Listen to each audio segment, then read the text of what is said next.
வணக்கம். Farm fresh mushroom Kallakurichi. So இந்த peak சம்மர்லேயுமே பார்த்திங்கன்னா நம்ம ஹைடெக் மஷ்ரூம் ஃபார்மில் பட்ஸ் எந்த அளவுக்கு வச்சுருக்குன்றத பாருங்கள். எல்லாமே ஃபஸ்ட் ஈல்டு இப்போ தான் ஸ்டார்ட் ஆகுது. இந்த ரோ ஃபுல்லாகவே இது எல்லாமே ஆர் வெரைட்டி. ஸோ பட்ஸ் பார்த்திங்கன்னா நல்லாவே வச்சுருக்கு. இந்த பீக் சம்மர்லேயுமே பார்த்திங்கன்னா எவ்வளோ பட்ஸ் வச்சுருக்குன்றதை பாருங்கள். ஒரு 4-5 டேஸ் முன்னாடி நம்ம பெட்டு சேஞ்ச் பண்ணி வச்ச மாதிரி ஷார்ட்ஸ் போட்டிருப்போம். ஸோ அந்த பெட்ஸ் தான் கூரக்கோட்டையிலேருந்து நம்ம திரும்ப இந்த ஷெட்டுக்கு மாற்றி வச்சுருந்தோம். நீங்கள் நம்ம ஷார்ட்ஸ் பார்த்திங்கன்னா தெரியும்.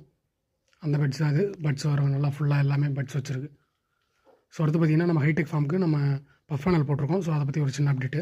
பஃபேனல் பார்த்திங்கன்னா 3 திக்னஸில் அவைலபிள் இருக்குது. 30 mm இருக்குது, 50 mm இருக்குது, 80 mm இருக்குது. திக்னஸ் அது மொத்தத்தை பொறுத்து வித்தியாசம் வரும். நம்ம போட்டிருக்கிறது பார்த்திங்கன்னா 50 mm பஃபேனல். 50 mm பஃபேனல் பார்த்திங்கன்னா நான் வாங்கும்போது சதுரடி பார்த்திங்கன்னா ₹150 கிட்ட வந்துச்சு. டிரான்ஸ்போர்ட்டோடு சேர்த்து அவங்களே கொண்டு வந்து நம்ம லொக்கேஷனுக்கு இறக்கி எடுத்துகிட்டு போயிடுவாங்க. அதை விட 30 mm ஒன்று இருக்குது, 80 mm இருக்குது. 80 mm காஸ்ட் அதிகமாகும். 30 mm கொஞ்சம் திக்னஸ் கம்மியாக இருக்கிறதால ஹீட் வரும்ன்றதுக்காக நான் 50 mm போட்டிருக்கேன். 50 mm நல்லாவே இருக்குது. ஹீட்டுக்கு கொஞ்சம் கூட கீழே தெரியறதில்ல.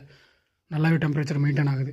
ஸோ 50 mm தான் போட்டிருக்கேன். நான் அந்த ஃபார்முக்கு பார்த்திங்கன்னா கிட்டத்தட்ட ஒரு 630 சதுரடி 630 சதுரடி நம்ம பஃபேனல் வாங்கி போட்டிருக்கோம். ஃபுல்லாகவே ஆங்கில் வச்சு தான் போட்டிருக்கோம். நம்ம பஃபேனல் மட்டும் கொடுத்துட்டு அவங்க டெலிவரி போட்டுருவாங்க. நம்ம நார்மலாக தகர கொட்டா போடுற மாதிரியே சேம் அதே தான். ஸ்க்ரூ எல்லாமே அவங்களே கொடுத்துருவாங்க. நம்ம நார்மலாக நம்ம லோக்கலில் இருக்க வெல்டரோ இல்லை ஃபிட்டரை வச்சு நம்ம என்ன பண்ணலாம், நம்ம ஏரியாவில் ஆங்கில்லாம் போட்டு அதுக்கு மேலே போட்டுக்கலாம். அப்படியே வச்சு ஸ்க்ரூ போட்டு முடிக்கிற வேண்டியது தான். இது வெறும் பஃபேனலோடைய காஸ்ட் மட்டும்தான். பஃபேனல் அப்புறம் கூட அந்த போடுறதுக்கு ஸ்க்ரூ கொடுப்பாங்க.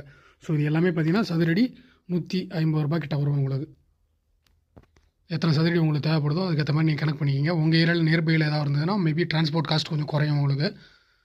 எங்கள் டிரான்ஸ்போர்ட்டோடு சேர்த்து கிட்டத்தட்ட ₹150 கிட்ட வந்துருச்சு. ஸ்க்ரூ டிரான்ஸ்போர்ட் எல்லாம் சேர்த்து. வெறும் பஃபேனலுக்கான காஸ்ட் மட்டும்தான் இது. இதுக்கப்புறம் இன்னும் நம்ம ஆங்கிள் அதெல்லாம் இருக்குது, அது காஸ்ட் தனி. ஸோ அடுத்தடுத்த ஷார்ட்ஸில் நம்ம அதை பற்றி நம்ம அப்டேட் கொடுப்போம். தேங்க்யூ.